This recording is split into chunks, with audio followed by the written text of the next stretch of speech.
सर्व मंगल मांगल्ये शिवे सर्वार्थ साधिके शरणे त्र्यंबके गौरी नारायणी नमोस्तुते।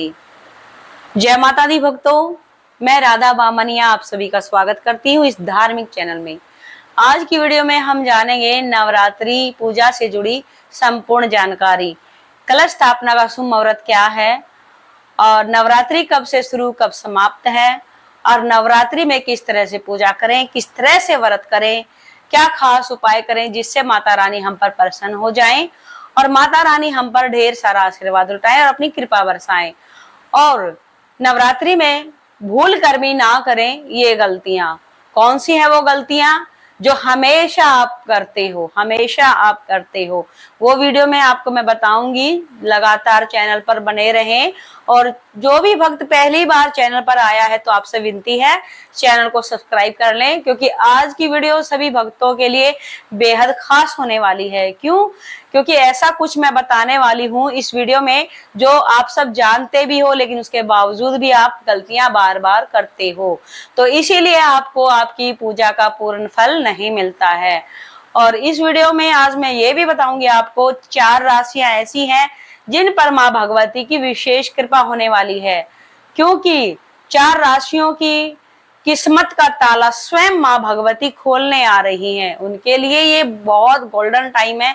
वैसे तो हम सभी भक्तों के लिए बहुत अच्छा टाइम है, बहुत ही अच्छा शुभ संकेत है, क्योंकि बहुत ही काफी समय बाद ऐसा संयोग देखने को मिलता है। इतिहास में बहुत कम ऐसा संयोग बनता है कि माता रानी का जो आगमन है वो हाथी पर हो रहा है और जो माता रानी का प्रस्थान है वो भी हाथी पर ही हो रहा है।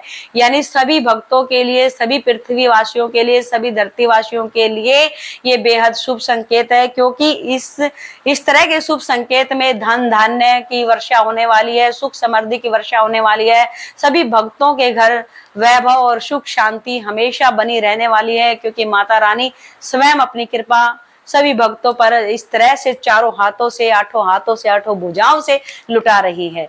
तो आज की वीडियो में हम जानेंगे कलश स्थापना कब करें। देखिए, कलश स्थापना हम करते हैं नवरात्रि के पहले दिन कलश स्थापना करते हैं। माता रानी की चौकी सजाते हैं, माता रानी की चौकी सजाते हैं, माता रानी की कलश स्थापना की पूरी तैयारी करते हैं। लेकिन कलश स्थापना का सुबह का जो शुभ मुहूर्त है, सुबह 6:08 तक और उसके बाद 8:06 तक, ये सुबह का जो शुभ मुहूर्त है उसमें तो वर्किंग लेडीज फटाफट से अपनी सारी तैयारियां कर लेती हैं और वो सुबह कलश स्थापना कर लेती हैं। लेकिन हम जो हाउसवाइफ है, जो गृहिणी है, वो सुबह के इस समय में कलश स्थापना नहीं कर सकती हैं, क्योंकि बहुत सारे काम हो जाते हैं वो जो हमें सारा निपटाना पड़ता है। झाड़ू पोछा, नहाना धोना, साफ सफाई सब करना पड़ता है। वैसे तो होता ही रहता है, लेकिन जिस दिन माता की चौकी सजाते हैं उस दिन थोड़ा सा हमें विशेष कर से और उमंग भी हमारे अंदर होती है कि हमने कलश स्थापना करनी है, माता का दरबार सजाना, चौकी सजानी है, तो इसीलिए थोड़ा सा हम और ज्यादा अच्छे से करते हैं। तो फिर माता रानी का जो दूसरा जो कलश स्थापना का शुभ मुहूर्त है, चौकी सजाने का जो शुभ मुहूर्त है, वो 11:49 से अभिजीत मुहूर्त है 12:38 तक।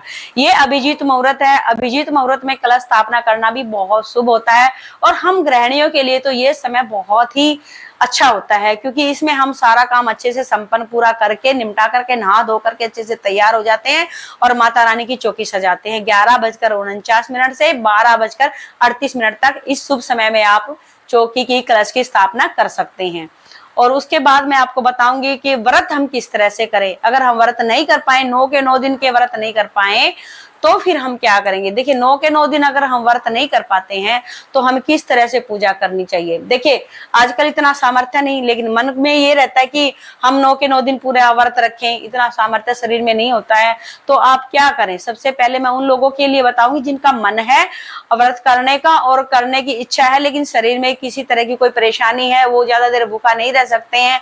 नमक वगैरह से के परहेज से भी मतलब उनको परेशानी होती है, तो उसमें सेंधा नमक आप डाल सकते हैं। सात्विक खाएं, शुद्ध खाएं, उसमें आप लहसुन प्याज का बिल्कुल प्रयोग ना करें। आप मिर्ची और नमक खा सकते हैं, सेंधा नमक खा सकते हैं। आप एक समय में भोजन कर सकते हैं, पूरा दिन उपवास में रहें, फल फ्रूट खाएं और शाम को आप एक समय भोजन कर लें माता की पूजा भोग प्रसाद चढ़ाने के बाद। ये तो हो गया सबसे पहले उनके लिए जो पूरा 9 के 9 दिन फलाहार नहीं रह सकते, वो एक समय में भोजन करेंगे और मन में पूरी श्रद्धा है, प्यार है, माँ भवानी के लिए पूरी साधना कर रहे हैं, तो आपके ये 9 दिन के इस तरह का उपवास भी आपको माँ के निराहार व्रत का ही फल देगा। दूसरा, वो लोग हैं जिनकी मन्नतें होती हैं, कुछ खास ऐसी मन्नतें होती हैं जो दुर्लभ होती हैं, बहुत ही इस तरह की होती हैं कि बहुत जल्दी पूरी नहीं हो जाती, तो अपने शरीर पर थोड़ा वो कष्ट उठाते हैं माँ भगवती को प्रसन्न करने के लिए।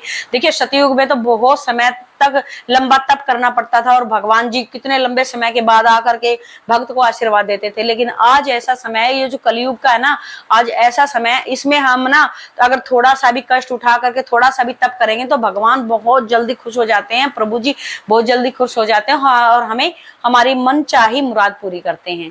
तो कलयुग में अगर कर सकते हैं तो ये बहुत अच्छी बात है, लेकिन मैं तो यही कहूंगी, देखिए 2 लोगों के जोड़े में व्रत रखना बहुत ही कठिन है, शरीर में इतनी शक्ति नहीं रहती है और इतनी शक्ति का संचार नहीं रह पाएगा, तो कोशिश यही रहेगी आप मन में भावना रखिए।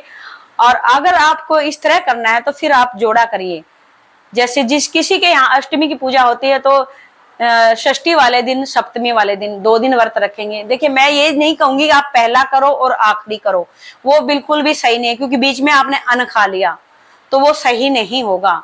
आपने नमक मिर्च मतलब पूरा वो घर में जो खाना बनता है वो खा लिया, जो बिना व्रत का खाना होता वो खा लिया, तो फिर वो व्रत आपका मान्य नहीं होगा। आप एक काम करिए, षष्ठी को रखिए, सप्तमी को रखिए, अष्टमी के आपके घर कंजक पूजन हो जाएगा। कंजक पूजन में क्या गलतियां करते हैं वो भी मैं आपको बताऊंगी, तो इस तरह से करिए। जिनके घर 9वीं का होता है वो सप्तमी के दिन करिए, सप्तमी, अष्टमी और 9वीं के दिन कंजक पूजन हो जाएगा, तो आपका जोड़ा हो जाएगा व्रत का। ठीक है, इस तरह से करिए। व्रत का तो मैंने बता दिया आपको किस तरह से व्रत करना है। और अब मैं बताऊंगी आपको नवरात्रि पूजा में आप क्या गलती करते हो। नवरात्रि पूजा में आप ये गलती करते हो कि माता रानी को जो श्रृंगार चढ़ाते हो वो बिल्कुल 3rd क्वालिटी का, बिल्कुल बकवास, कुछ भी नहीं होता है उसके अंदर, सिर्फ कागज होता है, कुछ भी नहीं होता है। कभी आपने खोल कर देखा उसके अंदर, कभी ऐसे खोल के देखा कि उसके अंदर है क्या? बताइए मुझे। आप अगर आपको कोई वो श्रृंगार माता रानी पर चढ़ा हुआ श्रृंगार आपको दे दे, क्या आप उसको यूज कर लोगे? आपका मुंह चढ़ जाएगा देख करके, अरे कुछ है ही नहीं, फेंको, ऐसे ही करोगे ना। तो बिल्कुल भी ऐसी गलती आप ना करिए। माता रानी को आप दोगे, माता रानी का मुंह नहीं चढ़ेगा। जब माता रानी आपको सब कुछ देने वाली है, जो जगत जननी है, हम उसको क्या दे सकते हैं? लेकिन हमारा भाव है, अरे भाव अच्छे रखिए, माता रानी को अपने भाव ही पिरो दीजिए। अगर आप श्रृंगार नहीं चढ़ा सकते हैं तो आप उसकी 21, 11, 51 दक्षिणा चढ़ा सकते हैं। उस दक्षिणा का भी क्या करेंगे वो भी मैं बताऊंगी आपको। तो माता रानी का जो भी श्रृंगार चढ़ाए, आप सभी भक्तों से विनती है, माता रानी का ओरिजिनल बेस्ट क्वालिटी का ही श्रृंगार आप माता रानी को चढ़ाए। 5 चढ़ाए, 7 चढ़ाए, 9 चढ़ाए, 11 चढ़ाए, 16 चढ़ाए, वो आपकी मर्जी है, अपने सामर्थ्य के अनुसार देख लीजिए, लेकिन अच्छी क्वालिटी का ही चढ़ाए। जब हम अच्छी क्वालिटी यूज करते हैं तो माता रानी को, माँ भगवती को भी हम अच्छी क्वालिटी का ही सामान चढ़ाएंगे, सामग्री चढ़ाएंगे। उस सामग्री का हम क्या करेंगे? देखिए कुछ तो हम प्रसाद रूप में माँ भगवती से खुद ले लेते हैं, माता रानी का प्रसाद रूप में समझे सुहाग की सामग्री है। फिर आप अपनी ननद, देवरानी, जेठानी, सास, सुहागिन है तो सास, या और कोई आपकी कोई सहेली है, आपकी सबसे अजीज है, आप उनको दे सकते हैं प्रसाद रूप में, या फिर किसी ऐसे इंसान को दे दे जिसकी उसको जरूरत है। सुहाग की सामग्री या कुछ माता रानी का प्रसाद, भोग प्रसाद लेकर के, अष्टमी के जैसे कन्या पूजन करते हैं तो वो प्रसाद लेकर के उस पे आप वो रख के और वो दे दो। अच्छा, फिर मान लो कोई श्रृंगार नहीं चढ़ा पाता है तो ऐसे तो 9 के 9 दिन में किसी भी दिन चढ़ा दे, कोई दिक्कत नहीं है। ठीक है, आप अष्टमी के दिन भी ला सकते हैं, 9वीं के दिन भी ला सकते हैं, कंजक पूजन से पहले भी माँ को भेंट कर सकते हैं अगर समय नहीं है तो। अगर इतना भी समय नहीं है तो आप दक्षिणा चढ़ा दें उसके बदले। लेकिन उस दक्षिणा का आपको क्या करना है? उस दक्षिणा का आपको कुछ नहीं करना है, सीधे जाएं बाजार में, जो जहां पर चारा मिलता है ना गाय का, जैसे दलिया वलिया हुआ ऐसा सूखा चारा मिलता है ना, वहां से वो गाय का दलिया बनवा लें। तो अगर वो भी नहीं कर सकते तो आप परचून की दुकान से वैसा दलिया ले लें, मेरे ख्याल 40 रुपए केजी मिलता होगा, वो दलिया ले लें। वो दलिया लेकर के, आटा ले ले या दलिया ले ले, वो जाकर के वहां चारे में जाकर के मिक्स करें अपने हाथों से। पूरा परिवार जाए तो अच्छी बात है, पूरा परिवार नहीं जाए तो उसको, उस पे पूरा परिवार हाथ लगा दे और वो जाकर के गौशाला में डाल दें। वो जो सुहाग की सामग्री का वो पैसा वो इधर यूज करो आप, फिर देखना माता रानी की कैसी कृपा होती। क्यों? गाय माता में तो 33 करोड़ देवी देवता वास करते हैं और गाय माता को चारा डालना तो बहुत ही अच्छा होता है। हिंदू धर्म में गाय को बहुत महत्व दिया गया है। गाय हमारी माता है, गाय की सेवा करना सबसे परम धर्म है। अच्छा, ये भी हो गया आपको। और था आपको, मैं एक चीज और बता देती हूँ कि आपको क्या करना है। नवरात्रि में 9 के 9 दिन आप पूजा करते हैं और माता के पहले ही दिन आपको, आप देख रहे हैं मेरे हाथ में क्या है, अनार। अनार माता रानी को बहुत प्रिय है, अनार का फल माता रानी को बहुत प्रिय है। पहले ही दिन आपको अनार का फल चढ़ाना है और 9 के 9 दिन ये पूजा में रहेगा, माता रानी के समर्पित। और फिर 9वीं के दिन जैसे आप कंजक पूजन कर लोगे तो पूरा परिवार इसको खोल के खाएंगे प्रसाद रूप में। माता रानी कहते हैं ना, मैं तो लाई हूँ दाने अनार के, मेरे मैया के 9 दिन बाहर के, इस तरह से। तो माता रानी को आप अनार का फल जरूर चढ़ाए। अगर जिस भी भक्त ने ये वीडियो देखे, यहाँ तक भी देखे, तो कमेंट करके जरूर बताएं मुझे कौन कौन अनार चढ़ाता है और कौन कौन नहीं चढ़ाता है, तो अब से चढ़ाएंगे। और दूसरे एक बात और बता दूं मैं आपको, 4 राशियां ऐसी भाग्यशाली राशियां हैं, 4 राशियों की किस्मत का ताला खोलने माँ भगवती आ रही हैं, हाथी पर सवार होकर, ऐरावत पर सवार होकर आ रही हैं माँ भगवती साक्षात उनकी किस्मत का ताला खोलने। वो 4 राशियां कौन सी है? वो भाग्यशाली राशियां जिनका चमकने वाला है भाग्य, दिन दोगुनी रात चौगुनी उनकी तरक्की होने वाली है, उनके घर धन की वर्षा होने वाली है, बहुत ही बड़ा लाभ होने वाला है, धन वर्षा, सुख समृद्धि सब कुछ मिलने वाला है माँ भवानी की कृपा से। कौन सी है वो राशियां, ये जान लेते हैं हम कौन सी भाग्यशाली राशियां हैं। सबसे पहला मकर, दूसरा तुला, तीसरा कुंभ, चौथा वृश्चिक। तैयार हो जाओ भक्तों, आप सबके लिए तो गोल्डन टाइम है। माँ भगवती आपकी किस्मत का ताला खोलने आ रही हैं। और ये जो माँ भगवती की सवारी का जो अब की बार दुर्लभ संयोग बनाना, वो बहुत ही समय बाद मतलब देखने को मिलता है। क्यों? माता रानी हाथी पर ही आ रही है और हाथी पर ही प्रस्थान कर रही है, तो सभी भक्तों के लिए बेहद ही बेहद ही बेहद ही शुभ है। प्यारे भक्तों, प्यारे भक्तों, आज की वीडियो अगर आपको अच्छी लगी हो तो प्लीज आपसे विनती है, वीडियो को लाइक करें, चैनल को सब्सक्राइब करें और कमेंट करके जरूर बताएं आज की वीडियो आपको कैसी लगी। अगर आपका कोई क्वेश्चन है, आपको कुछ पूछना है, तो वो भी आप पूछ सकते हैं। और एक बात मैं आपको जरूर बताऊंगी वीडियो समाप्त करने से पहले, नवरात्रि में 9 के 9 दिन हम दुर्गा के पाठों का हम उच्चारण करेंगे, तो वो पाठों का आपको भी हम उपहार देंगे। आप भी उन पाठों को हमारे साथ सुनेंगे और पढ़ेंगे। 9 के 9 दिन हम दुर्गा सप्तशती का और दुर्गा माँ के 9 के 9 दिन 9 रूपों की महिमा का गुणगान करेंगे, पाठ करेंगे। लगातार वीडियो पर आप वो पाठ सुन सकते हैं और इन पाठों को सुनने से भी, व्रत आप रखें या ना रखें, पाठों को आप जरूर सुने। इनके सुनने से भी माँ भगवती की विशेष कृपा आप सभी भक्तों पर जरूर बरसेगी।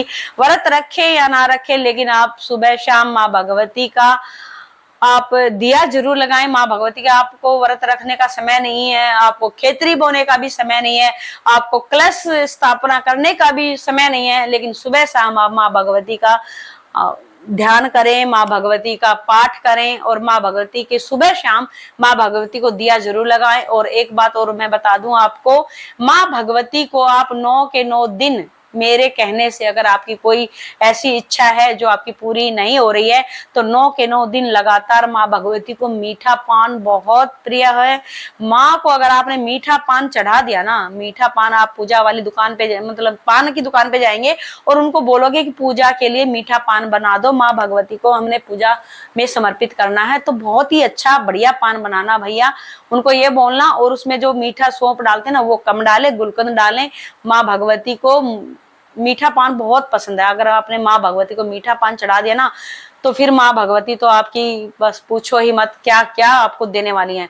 और फिर आप कहोगे उस मीठे पान का हम क्या करें? देखिए, आप हवन करें तो आप उस हवन में आहुति डाल दें मीठे पान की, थोड़ा सा उसमें से टुकड़ा लेकर, पूरा नहीं डालना है, थोड़ा सा टुकड़ा तोड़कर।